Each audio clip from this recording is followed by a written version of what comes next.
Welcome Jean-Bernard Lévy, Chairman and CEO of EDF, for the keynote address.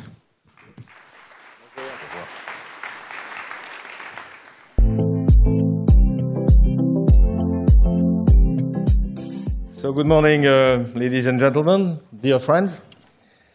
I'm really happy to be given this opportunity to introduce this third edition, I understand, of the Paris Infra Week Forum. Meeting is meant to be a dialogue between investors and professionals across the industry, as well as regulators and public sector representatives. This is now a well-established forum, very well attended, and we are happy it is a great success for Paris and for the infrastructure community. We see a very fast-changing world around us, and everywhere the need for quality infrastructure has never been so important. Very recently, last month, we saw dramatic events in the Bahamas Islands. They showed us once more that the world needs quality infrastructure that will be resilient to extreme events and also designed to reduce externalities, especially reduce our carbon emissions, preserve biodiversity, and fuel social progress. During the last climate summit in New York 2 weeks ago, many announcements were made by companies committing to reduce their carbon footprints. But does the sum of those efforts fit governmental commitments, and especially the Paris agreements? Are adequate tools and necessary incentives in place? We believe private and public sectors need to work hand in hand in order to initiate what Antonio Guterres and many other leaders from all over the world urged us to engage. In an attempt to answer these questions, I would like to consider two key aspects of infrastructure development, namely quality and quantity. Infrastructures have to meet high-quality standards to provide genuine environmental and social progress throughout their lifespan. Today, the role of power plants cannot be seen as limited to their role in generating electricity. 60% of energy infrastructure projects do not break ground because of environmental and social acceptability issues, not because of financing constraints. Our power plants at EDF already produce low-carbon electricity, mainly due to our very large nuclear fleet. They enable economic progress and social inclusion. They take into account the total cost over their life cycle. In other words, what we seek to do is to integrate externalities in order to create value in the long run and be more acceptable to the public. At EDF, we have decided to commit to 6 corporate social responsibility targets. These 6 targets are consistent with the expectations of our customers and shareholders. They are also consistent with the commitments made by governments in the Paris Conference in 2015. First and foremost, we are fully committed to climate action. It is our first corporate social responsibility target, going beyond the 2-degree target set by the Paris Agreement and reducing drastically our emissions up to 40% by 2030. Today in France, our carbon footprint is 6 times lower than the rest of Europe, than the average of Europe. At the current carbon price, we are proud to say that we save Europe more than 3 billion euros a year. We act overseas too, with projects such as our hydro dam in Cameroon called Nachtigal, which we finance together with the World Bank. I'm happy to mention the World Bank as a major climate player these days. In Cameroon, the hydro dam will cover 30% of the country's electricity demand with hydroelectricity-based, carbon-free electricity, and it will enhance sustainable development for the country of Cameroon. Our second target is to adapt our professional practices to be more respectful to ecosystems and biodiversity.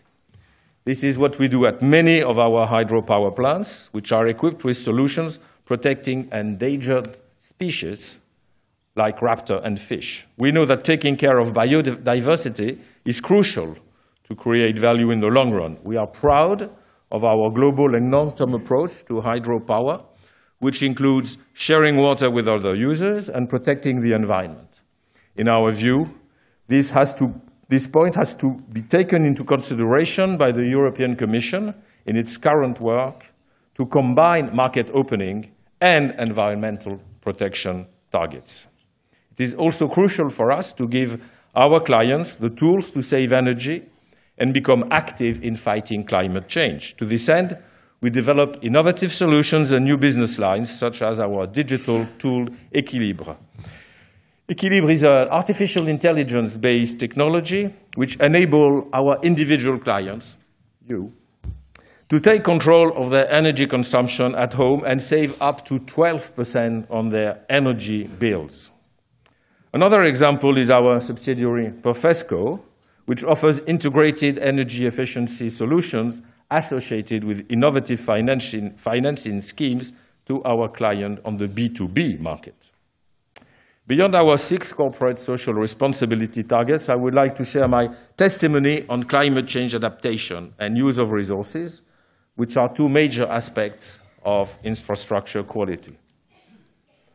We have a heatwave plan, which we call the Grand Chaud, which we established in 2003 after a major heatwave in France.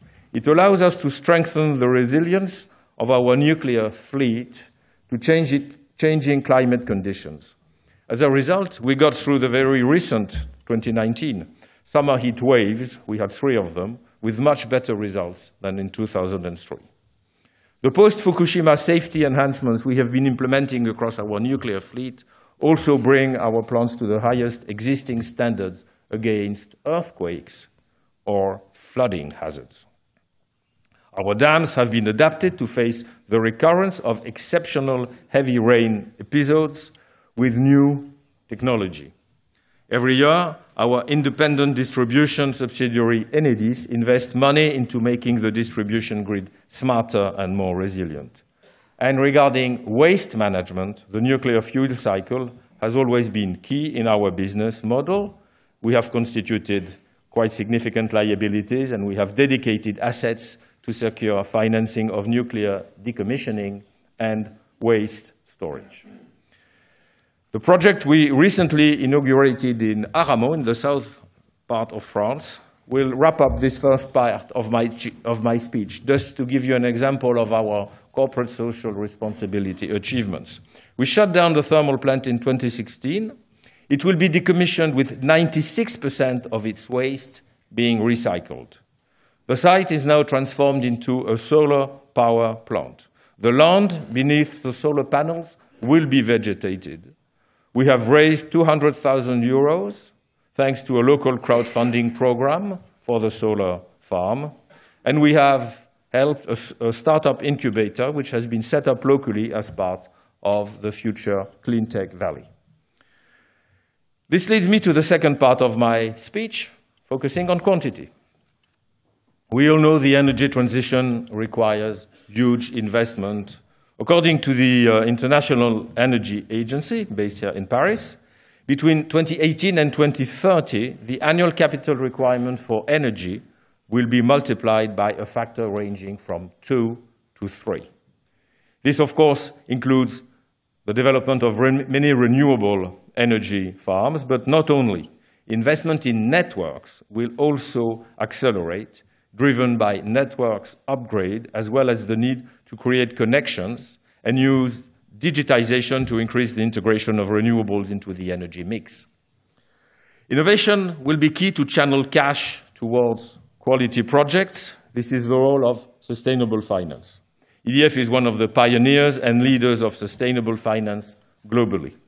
We issued the first corporate green bond as soon as 2013. Since then, we have issued for 4.5 billion euros of green bonds to finance our renewable projects, which places us among the first corporate issuers in the world. We have also contracted more than 5 billion euros of revolving impact loans.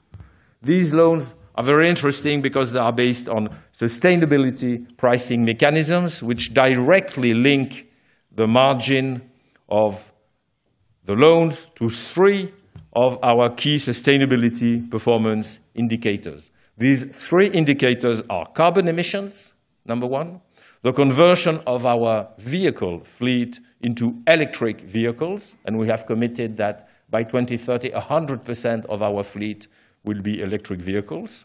And the third indicator is access to our customers' digital energy monitoring solution, Equilibre, which I mentioned earlier.